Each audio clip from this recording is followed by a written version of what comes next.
Okay, we're going to get started. Is the mic on? Yeah. We're going to talk about healthcare. Healthcare for America now. So please come on in, and there's plenty of books in the back. There'll be plenty when you leave. Good afternoon. My name's Roger Hickey with the Campaign for America's Future. And I want to thank you all for being here. They told me Colorado heat was dry heat, but I think all our bodies are putting some moisture in the air. Reminds me of Washington, D.C., where I live. So thank you for being here. And thank you for the Colorado progressive groups that created this wonderful big tent operation. Thank you for the national organizations that sponsored this big tent. Now, we've heard about the challenge of the economy. We've heard from Bob Kuttner and others. There she is, Jan Schakowsky, everybody, Jan Schakowsky. Are you in a hurry? You need to get out of here by 2:30? That's what I heard. Okay, good. So I'll bring you on in about 15 minutes.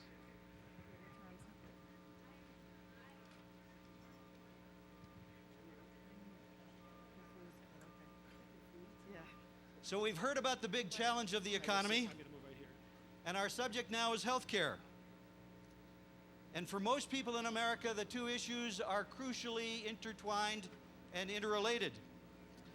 In an economy that's bad and getting worse, millions of people are increasingly worried about healthcare costs, about losing health coverage, and they're increasingly angry about the insurance companies, about their unaccountable and arrogant power over our lives. And you could throw in the drug industry as well. So in a bad economy with growing unemployment and financial pressures on companies and families, concern about healthcare is turning into anger and a desire for action. And that's why in this election, which will definitely be an election about the economy, it should also be an election about health care. But this won't happen. This won't happen unless all of us in this room and all of us in the progressive movement lead a big, robust, noisy debate about the future of our healthcare system. And we need to organize and force the politicians and the media to talk about healthcare. And even if we have a new president who is pledged to act, and we do with Barack Obama, the way we get progressive health care passed in the new Congress is by building the support and public momentum now while they're trying to get our votes, now while they are stumping their districts and their states, and they are talking about the issues that they think the American people want to hear talked about. And so that's why a new coalition has been formed. Our new coalition, Healthcare for America Now. And that's what Healthcare for America Now, HCAN, is all about. It combines the work of 200 powerful national and local organizations, and we're giving voice. Our job is to give voice to the millions of Americans who want to have a conversation this election season about healthcare, who don't want just promises on healthcare. They want clear, understandable solutions, and they want action by the politicians. And now that every politician running for office feels they have to have something to say about healthcare, they either have to talk to the American people and they get an earful, or they talk to their pollsters and their pollsters tell them that this is what people want to hear about. Now that every politician has something to say about health care, we need to be clear about what's the progressive solution and whose health care plans will actually make the crisis worse. So we're building an independent movement. And we urge you all to go to healthcareforamerica.org to find out how you can declare yourself, get involved, and get the politicians on record. Now, before we hear from Jan Schakowsky, I want to turn the microphone over to Richard Kirsch. Richard is the executive director of HCAN. He is the guy who is mobilizing a nationwide organizing campaign from every grassroots organization that involves healthcare. We are building up local coalitions around the country, and we are doing national messaging and national advertising to move the debate. To let Richard tell you about this campaign to get the politicians on the record, let me introduce Richard Kirsch.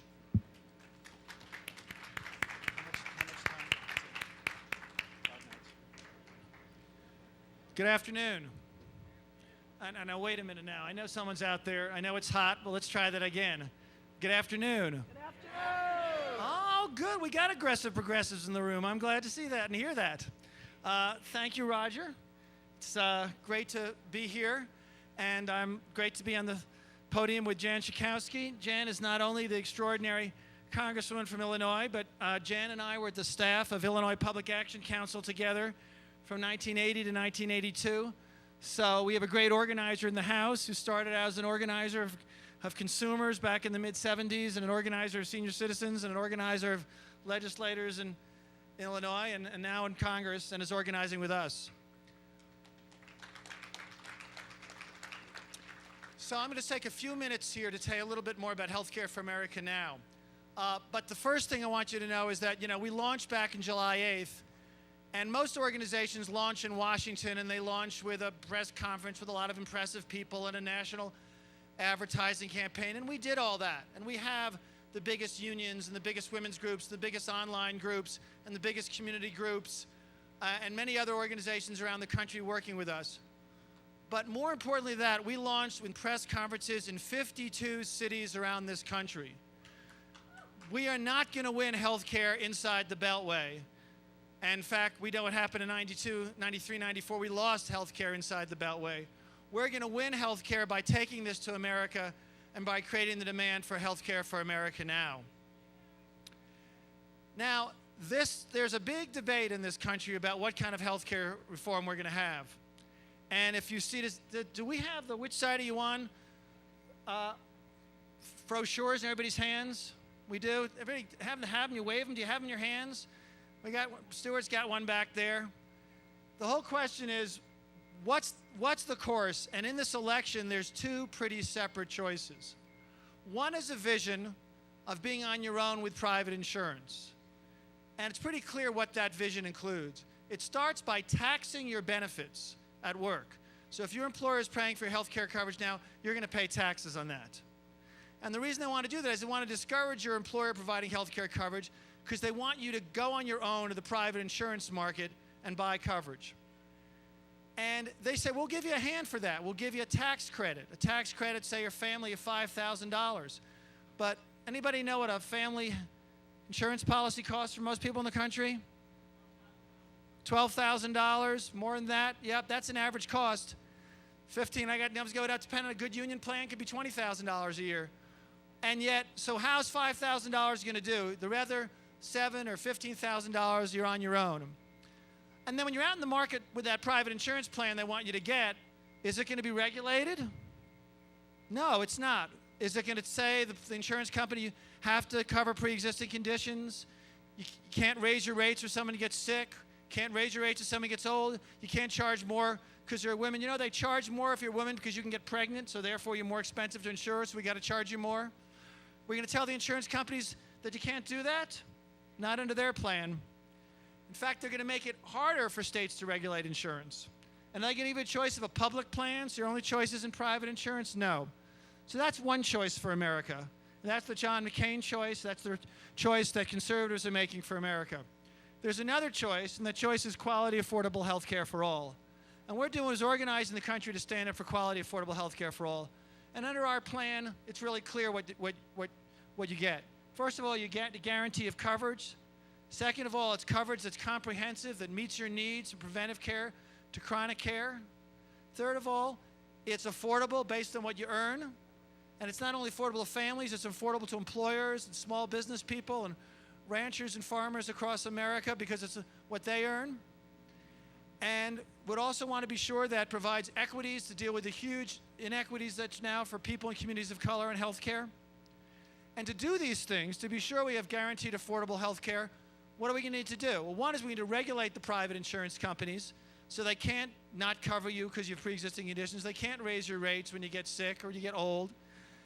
And we're also going to be sure that you have a choice of a public plan so you're not at the mercy of private insurance. It's not your only plan. So what we're doing at Healthcare for America now is we're organizing from the grassroots to that kind of plan. Now, this won't be easy. And I was reminded how hard it was yesterday because there was this Rocky Mountain Forum that was sponsored here at the DNC. And on the panel, it was on wellness and chronic care. And on the panel were some doctors. And on the panel was someone from WellPoint, the biggest insurance company in the country, and United Healthcare, the second biggest insurance company, and California Blue Cross Blue Shield, and from Amgen, a big pharmaceutical company, from Pfizer, another big pharmaceutical company. Was there a single consumer on the panel? Was there a single person who actually has or represented a group with chronic conditions, even though that's who addresses the panel? No. So that's the kind of challenge. The only way we're going to get Democrats to line up and to fight for the kind of plan that, frankly, Senator Obama's for, which is the kind of plan we've talked about, is to be sure we're organized at the grassroots and we demand change. And so we're doing this year, we're asking Congress to tell us which side you're on. And the pledge that we're asking members of Congress to sign, it's a sign-on statement. We're asking all Americans, not just members of Congress, everybody to sign. You go to our website, healthcareforamericanow.org, and the first thing you'll be asked to do is say, which side are you on? Side of quality, affordable health care for all, or the side of you're on your own with the insurance industry? And we're saying to every member of Congress and candidates for Congress, tell us, are you on the side of quality, affordable health care for all, or the side of on your own with the insurance industry? Because we want to enter next year the new Congress with the new president committed to quality, affordable health care for all and rejecting the vision of on your own with the insurance industry. So that's what we're doing. We're organizing from the grassroots. Go to the website. You can click to call your congressperson. There's a toll-free number. We got organizers in 40 states to work with locally. And that's the kind of grassroots movement it's going to take to win finally something that we failed to do in this country for over 100 years, which is to guarantee for everyone who lives here quality, affordable health care for all. Thank you.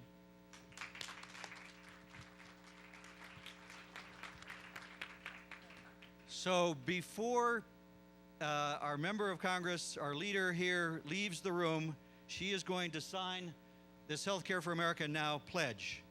And it gives me great pleasure to introduce a member of Congress who is a progressive leader on health care and on every other major issue that you can work on in the U.S. Congress and outside the U.S. Congress. Jan Schakowsky was a leader of the progressive movement before she was elected to Congress from Illinois' 9th District in 1998. And now Jan is a part of the House Democratic leadership as Deputy Whip, Chief Deputy Whip, and member of the Democratic Steering and Policy Committee. She's also a member of the Progressive Caucus and the Out of Iraq Caucus. And on health care, she doesn't have to be pushed to sign a pledge like that. She is pushing us, and she's pushing her fellow members of Congress. So we're gonna hear from Jan Schakowsky about why health care is important in this election, and then we're gonna have her be one of the very first members of Congress to sign this "Which Side Are You On" pledge. We know, please welcome a member of Congress who we know whose side she is on. Jan Schakowsky. Thanks, Roger. Thank you. I think, supposedly you're able to hear me now. I'm connected. Okay, you can? Okay, good. Well, while Roger and Richard and I are talking, someone in America is dying from a very common disease that I'll call insured-itis. That is that 60 people in America die every day because they are uninsured. That is their disease. That is their plague. And any one of us really could be uninsured. We're at risk if we lose our job, or change our job, or miss a premium payment, they can cut you off, or have a spouse that loses his or her coverage, or you graduate from college, or you have a pre-existing condition, which is sort of a fancy way of saying because you're sick. All of us, every American, most Americans, I'll say, except for that top little segment, is as at risk.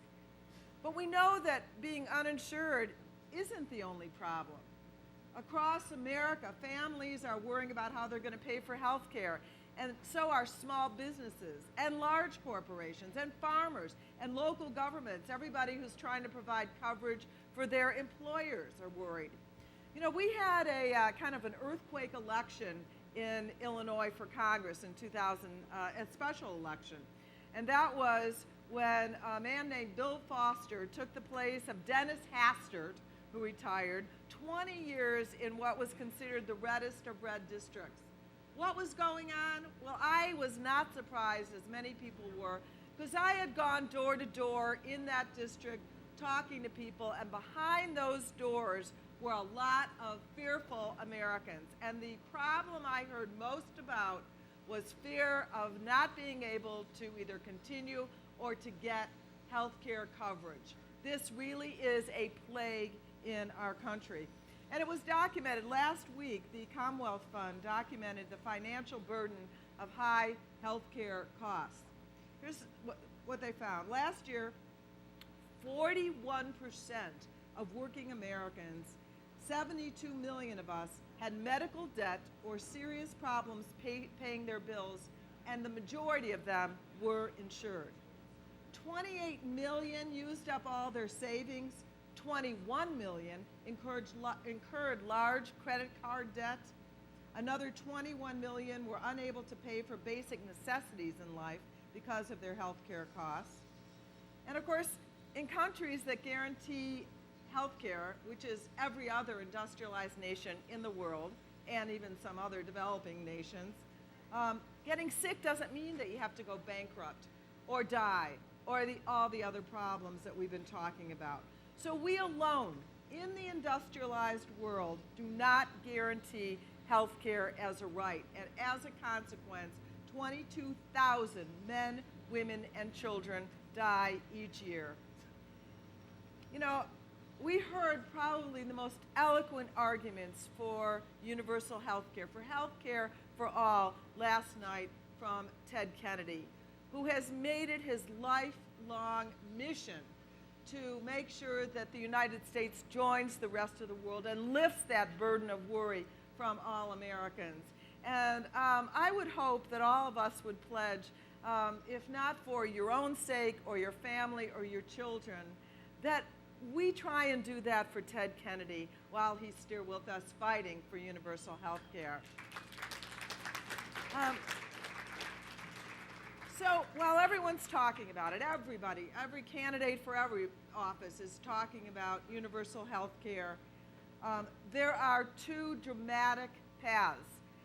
Richard talked about it, Roger talked about it, and we have a very, very clear choice between Barack Obama's plan for universal health care, which in many ways is the approach taken by Health Care for America Now, and the path that Senator John McCain wants to travel.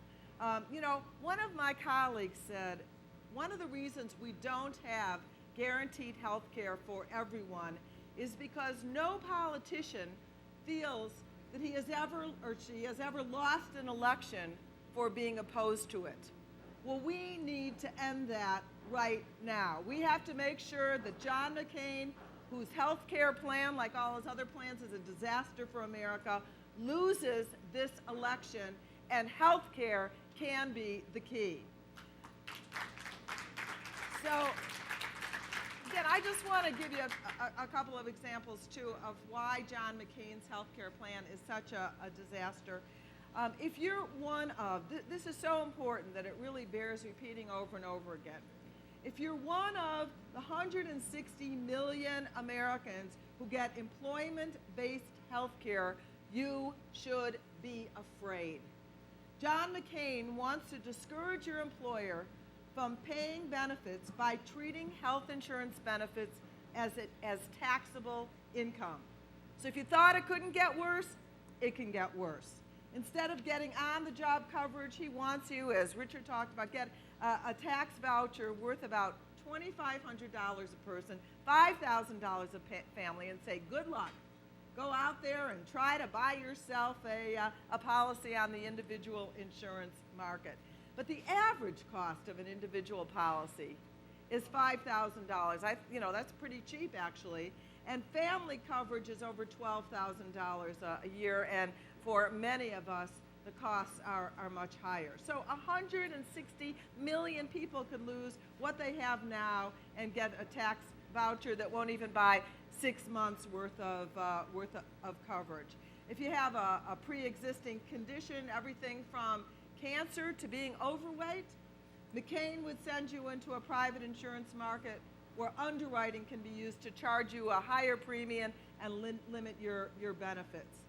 And if you're concerned about high cost sharing, John McCain uses the Phil Graham model, stop your whining.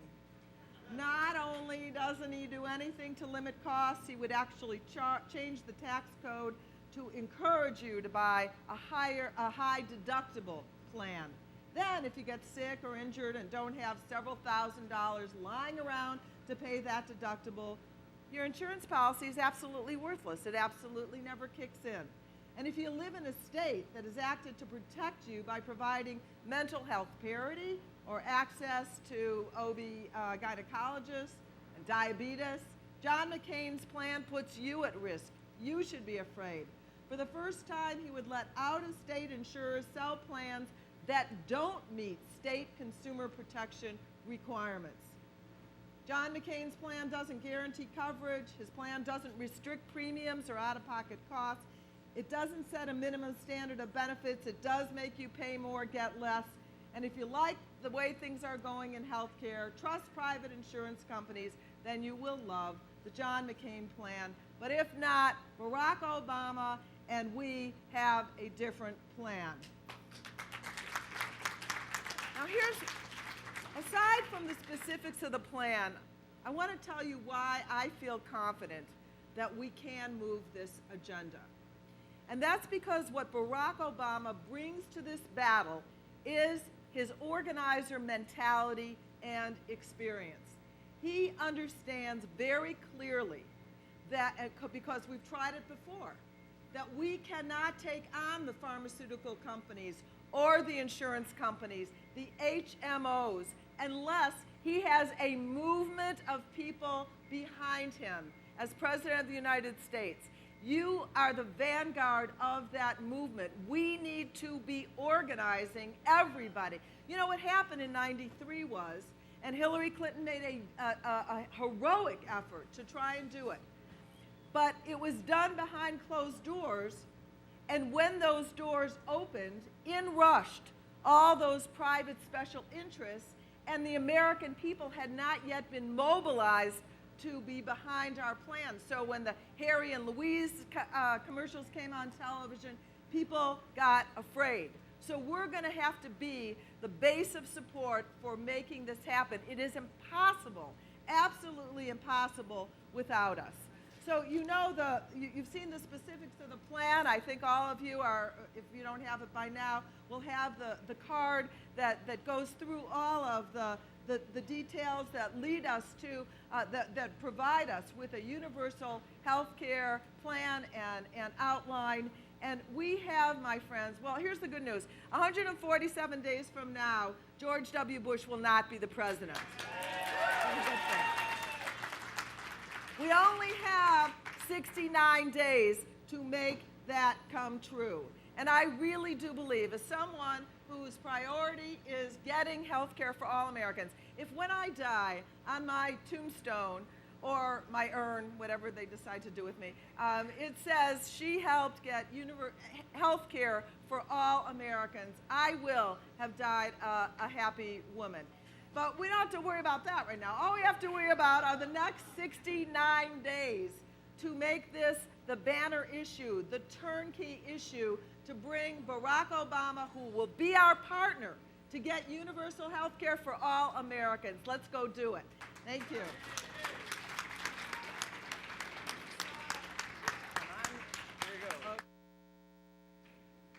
Now the question is, and this is an easy one for Jan Schakowsky, do you join with us to support a guarantee of quality, affordable health care that we can all count on? It's in writing. I do, yes. And please take the photos. We're streaming this out on the internet, and we're going to be replicating this signing ceremony with members of Congress and candidates for Congress all over the country. You can do this too. You can arrange the meetings and demand that they tell us which side are they on. Okay. And we know which side Jan Schakowsky is on. What? Oh, Photograph. oh, okay. One moment, please. Got it? Oh my God, in Kansas, yeah. Okay. Okay. Let me see that, Jane. Jane, come here. So we are so glad that you all here are witnessing this ceremony. You can take this back to your districts. And in the Social Security battle, the bloggers did an incredible job of keeping track of who was for privatizing Social Security, which members of Congress, and who were opposed to privatizing Social Security. And as a result of that pressure, all of the Democrats and many Republicans stood up and opposed privatization. We can do the same thing with this positive vision of health care for all, and we can inform the country about the conservative plans that will make the health care crisis worse. So please go to Health Care for America Now. Please download this statement, and please use it in your own communities and on the internet to let the politicians know that we want to hear from them to declare themselves before and not after this election. And now we have another great congressional leader to introduce Congresswoman Barbara Lee. Here's Bob Borisage.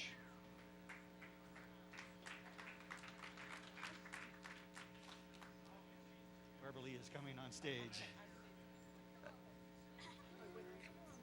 It has been the debate about the war that has transformed this country. It was the debate about the war in 2006 that gave Democrats their voice and turned them into a party committed to getting us out of that war. It was the Democratic House that passed legislation with a date certain to get people out of that house, out of the war. A bill that was defeated when the president vetoed it. The debate on the war now has changed. The Iraqi government is insisting the United States get out of the war and has taken the position very close to what Barack Obama has been. John McCain somehow seems the outlier, the only one still pushing to keep troops there indefinitely. At the center of the anti-war movement in the Congress has been one great champion, many great champions, but one of them and a leader of them is Barbara Lee. Barbara is the co-chair of the Progressive Caucus. She was the sole member of Congress to vote against giving the president a blank check to use force against any nation, against any movement, against any persons across the world at any time who might have some relationship that he determined to terrorism. She was the only one who had the courage to stand up and vote against that blank check. It's a real honor to introduce to you Barbara Lee.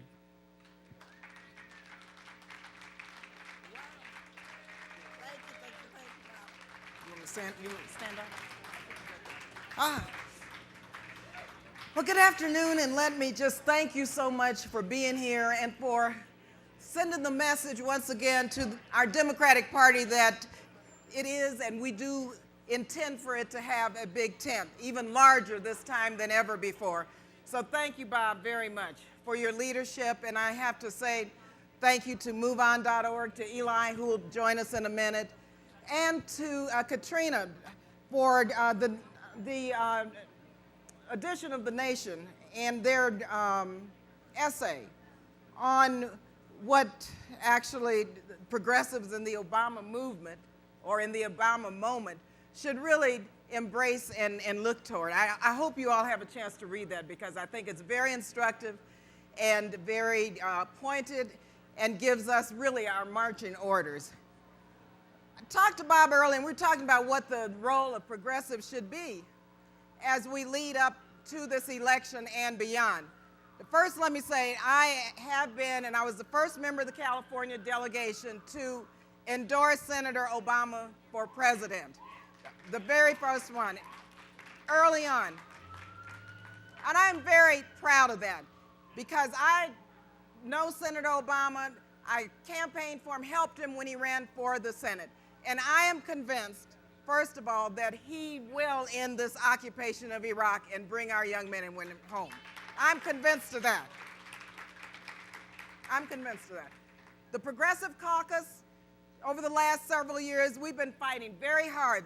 There are three of us, they call us the Triad. Congresswoman Lynn Woolsey, who co-chairs the Progressive Caucus, a great woman who authored the first resolution to bring our troops home. Congresswoman Woolsey, Congresswoman Maxine Waters, who founded the Out of Iraq Caucus with myself and Congresswoman Woolsey as co-founders. We have worked day and night to end this occupation, and we've done many things to bring our caucus along to where it is now, even though, unfortunately, as disappointed as everyone is, we haven't ended it. But we have moved the votes from day one over to where I think you, the progressive community, have been all along. I know where we have been all along. First of all, we have fought inside of our caucus for no more funding for this occupation of Iraq. No more funding. No more funding. When you look at the votes on the funding, there were very few of us who would vote against the funding. Of course, I voted against the funding and the occupation from day one. So did Congresswoman Waters and Woolsey, but there were very few who would do that. When you look at the last series of votes, you will see the majority of the Democratic caucus saying no more funding for combat operation, but we'll give you the money, Mr. President, to fully fund withdrawal, redeployment of all of our young men and women out of Iraq and our contractors. That is a major step, and the progressive community pushed that, fought for that, and we finally were able to achieve a major vote on that amendment. And so that is I want to thank you for that. We couldn't have done it without you. Secondly, we know and recognize that this Bush administration misled the country into war. There were no weapons of mass destruction. We knew that. We offered an amendment, my amendment, that got 72 votes that said, just let the United Nations continue its inspections process. They'll tell us if there are no weapons of mass destruction. Well, I got 72 votes for that amendment. Now, others said, I really wish we had voted for that amendment, because had we followed the progressives, we would never be in this mess that we're in. And that was then. And I share that with you because I started several years ago with the notion that we should not have permanent military bases in Iraq. And I know you all agreed with that. And so you agreed with it. By the last bill that we voted on, I think it was the Defense Authorization Bill last December, every member of Congress on a bipartisan basis voted no permanent military bases in Iraq. That is the law of the land. Again, it was the Progressive Caucus that moved us to that point. And of course, the president issued a signing statement, and we know that they don't comply with many laws at all. And so we worry about what they're doing there, but at least that is the law. So I wanted to cite that to you because I think as we move into this election and beyond, the progressive community has got to be the loyal opposition. We have got to continue raising our voices, even if it's not popular, even if our agenda doesn't seem to be the agenda that all of our Democratic Party embraces. We have to stand on our principles. We have to stand on our beliefs. and we have to push our progressive agenda because others will push their agenda. And so what happens if the progressive movement is silent? We won't be at the table. Our agenda to cut poverty in half in 10 years won't be addressed. Our agenda to end the occupation of Iraq and stop the policy of preemptive war, that is a terrible foreign and military policy. And I know you don't agree with Bush's doctrine of preemption. We have to repeal that. But who's going to do that? Who's going to do that? It's going to be us. And as we go into this election, it's going to be very, very important that the progressive movement continue with our agenda. In the Progressive Caucus, of course, we have the Progressive Promise. That has become mainstream American agenda. If you look at our Progressive Promise, I don't think there's any provision of that agenda that the majority of the American people do not support. And so the progressive agenda is becoming mainstream agenda for the Democratic Party. And you have to celebrate that, embrace that, and say we are winning in terms of how we're changing this country. And it's not easy, and it's not coming fast enough, but we are winning. And so out of this convention, I hope that we will listen to what is taking place here in this Big Tent and understand that it is a big tent and that our job, and me as a progressive member of Congress, as co-chair of the Progressive Caucus and first vice chair of the Congressional Black Caucus, it's my job to build the coalition, build a broader base for the progressive movement, and it's really our job to make our Democratic Party become more democratic. And that is what we must do. Thank you again, Bob. It's really good to be with you. And congratulations to you all, and thank you for your support.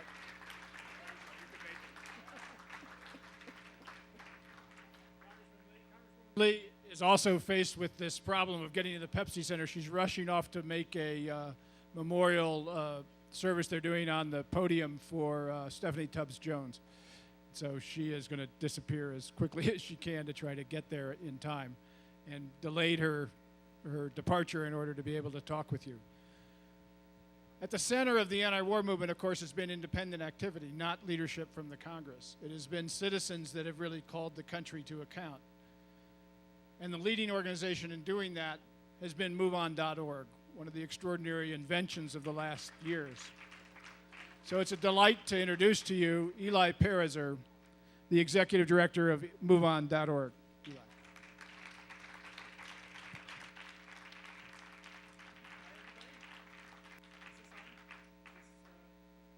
Just keep talking? Great. All right. Do we have Move On members here? Any Move On members? Awesome. All right. Well, I should just email you what I had to say, and we could be running ahead of schedule. And thanks to Bob for inviting us here and providing such leadership in the progressive movement. I want to talk briefly about sort of the past, and then still briefly about the future. And, you know, looking back, I mean, I think there is one fundamental piece of very good news for progressives and one piece of bad news. And the piece of bad news is obvious. The Iraq War continues. It continues despite all of our efforts. And that is a tragedy. It's not just a frustration, it's a tragedy. Because every day, you know, there are people in Iraq, both civilians on the Iraqi side and American soldiers, who are being killed in this conflict that no one understands what it's about anymore. That's the bad news. And the reason that has happened is that politicians in Washington still remain fundamentally not connected with people out there in the country. There's still this disconnect. And it's true with the Republicans especially, but frankly, it's true with some Democrats as well, that there's a disconnect between where voters are and where the politicians are. Now, the good news is, together as a progressive movement for the last 5 years, we've been working to get out the word about this war. And if you remember, in the beginning, people were willing to believe that this was something that we had to do. It was a pretty split country at the time that we went to war. But what's happened over the last 5 years as a result of millions of people getting out into their communities and talking about the war and talking about the consequences of the war is that the public has overwhelmingly turned against the war. And when you look at the polls, you know, this is something where it is a broad majority of our country that now believes that we have to be exiting Iraq. You look in the swing states, you look in the not swing states, you look in the blue and the red, you look at independents, you look at Democrats, you even look at a lot of Republicans, and everyone believes that this is something that we have to rally our country to do to get out of this occupation in a responsible way.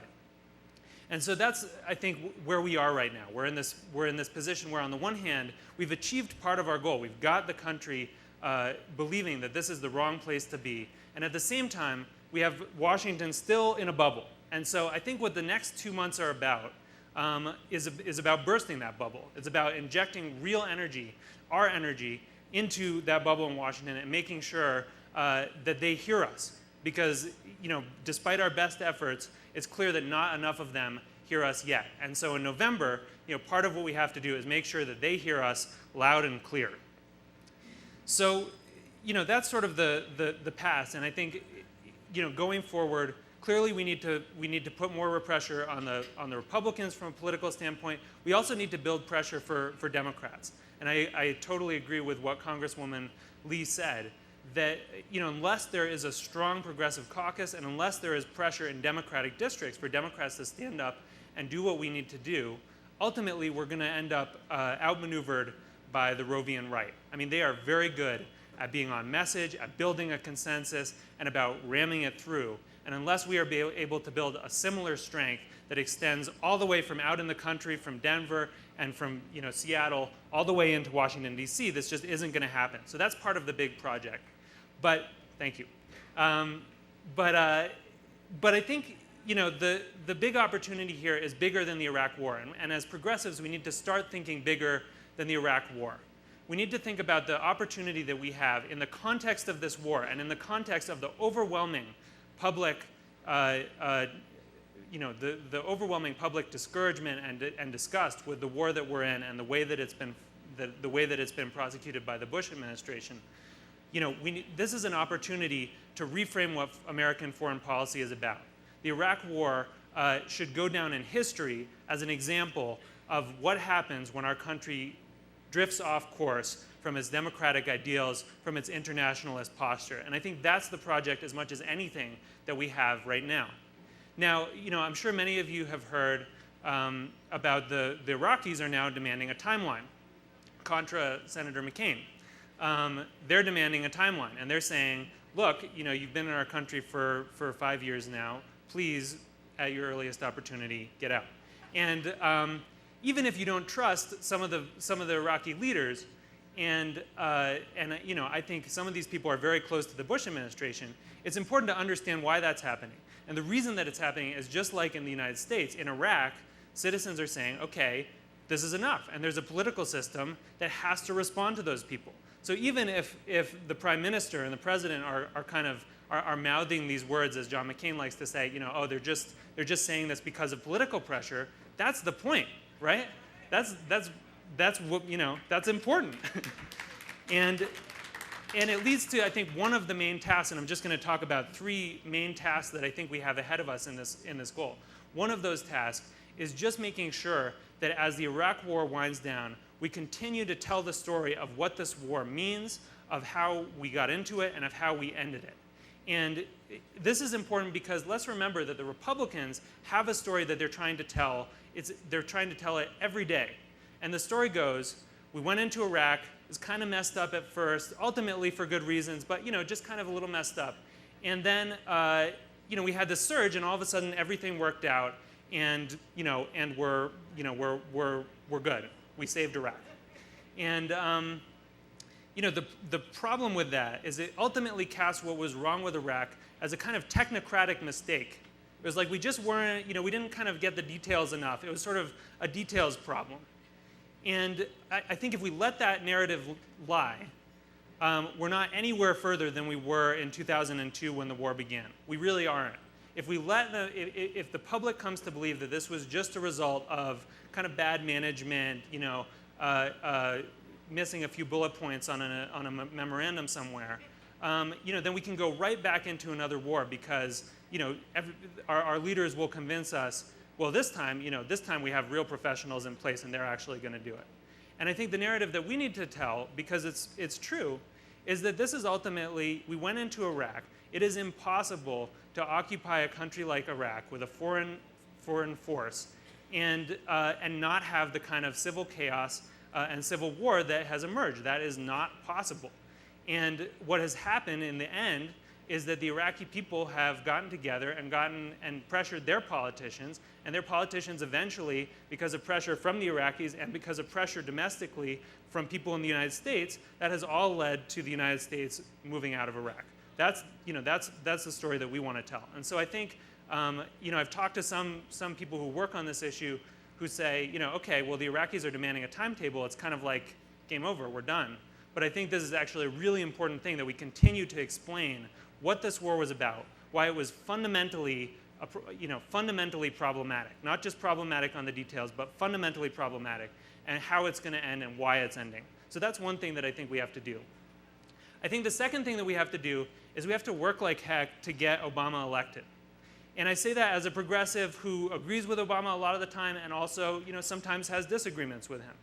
But I think Barack Obama has staked his campaign on a fairly firm position on getting out of the Iraq War. If he loses, it will set Democrats back because, whether or not we would like to see a slightly more progressive position, there is a whole bunch of the party that believes in a way of talking about foreign policy that is much more conservative, that is much more kind of Bush-light than Senator Barack Obama. And so this is really a test of whether a politician who stands up against the Iraq War but also is confident and clear on foreign policy issues, whether a politician like that can win. And that's why I think it's really important. And that leads to the third thing, which is that, God willing, if we are victorious on November 4th, then we have to keep pushing. That's the job. That's our job as a movement. That's what we're about. We have to stick around because there are going to be a lot of pressures on a President Obama. However progressive he is in his heart, and I believe he is, there are a lot of pressures that will mount for him to take a more cautious road. And we need to be out there in communities all around the country, and then also, puncturing that Washington bubble and making sure that people in Washington constantly know that we are out here, we are demanding a bold progressive agenda, not just on the war, but on the environment and global warming, on healthcare, on these other issues that we care about, and that we're going to be here organized, and that we're going to get their backs when the Republicans come after them if they take bold leadership stands, and that we're also going to be good friends and tell them when we think they're wrong, and that's part of our role.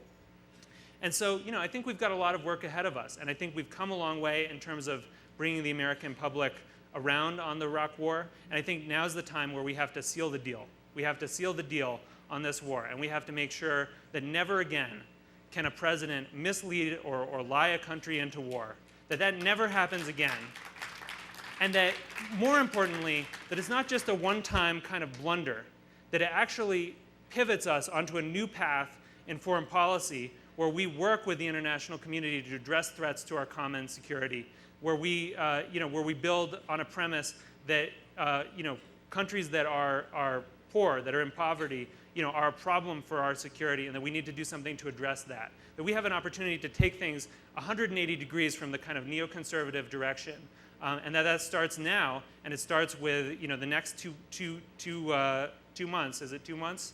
9 weeks. Where we're going to get out there and make the case against the war and make the case for Barack Obama, and then say, and we're going to be around after the election to make sure you see this through. So thank you all. Thank you, especially if you're a Move On member. You've been, doing this, and I always just appreciate working for you all. Thank you. What? Bob's suggesting that I take a question or two. So, any questions? Yes, sir. Afghanistan, yeah.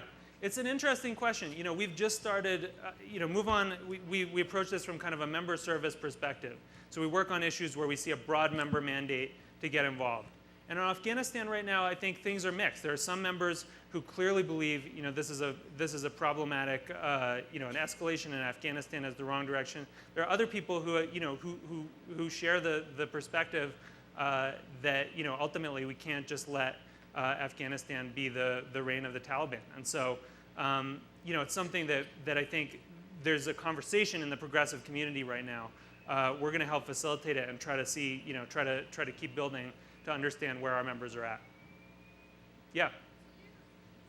Honestly necessarily believe that Iran is as big a threat as what the United States is proposing. I mean, I know that China and Russia have paid Iran billions of dollars to supply them with nuclear energy, and the United States has been vehemently opposed to that for years.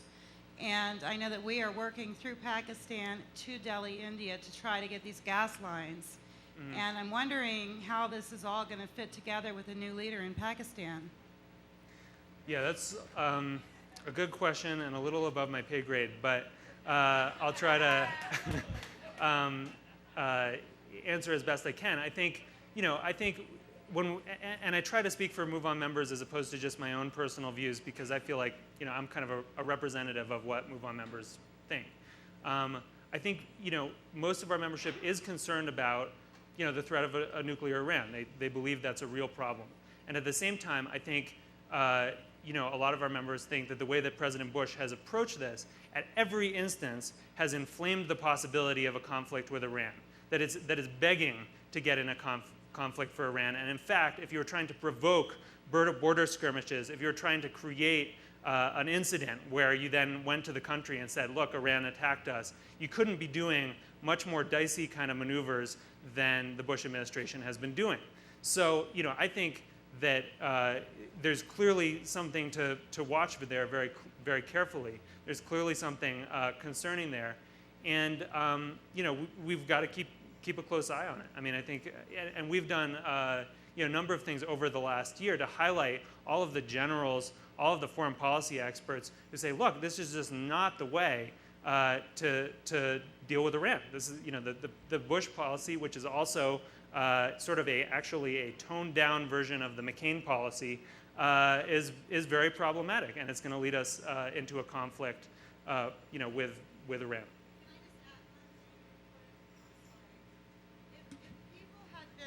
Studying the issues like I had been, for example, before the war in Iraq started, yeah. They would have known that it was an unnecessary war. And I think that this issue right now with Pakistan, India, is so important that we need to start letting people know in advance that this is what's happening all over again. Yeah. And they are propagating and they are building up to do the exact same thing in Iran. And we need to get the information out to people before, because we did not do that in the media before Iraq. Right. And I think one difference, I mean, just because we're in the Big Ten, I think one difference that we have between 2002 and now is that there's a community of people that exists to get those kinds of that kind of information out, which is the blogging community. And all of a sudden we have a media infrastructure that doesn't rely on what the editorial staff of the Washington Post thinks to make sure that this stuff gets out and gets to people. So I think my hope is that the information will circulate more quickly in this new environment that it did 6 years ago.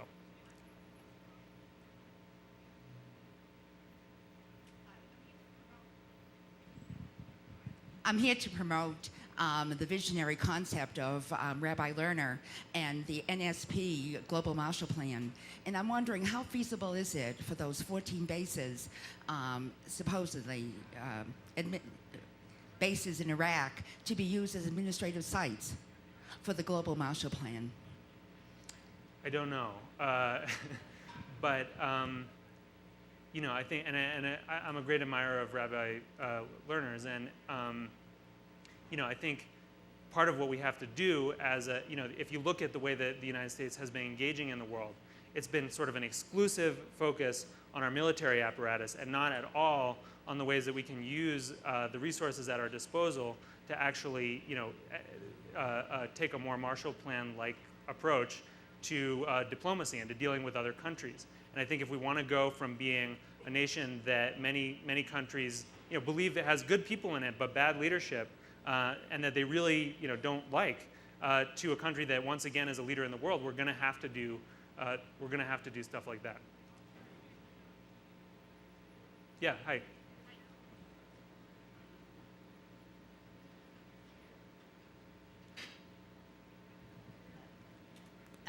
Thank you. My name's Marietta Rulli, and I'm running for the congressional seat in 5th District of Indiana. Great.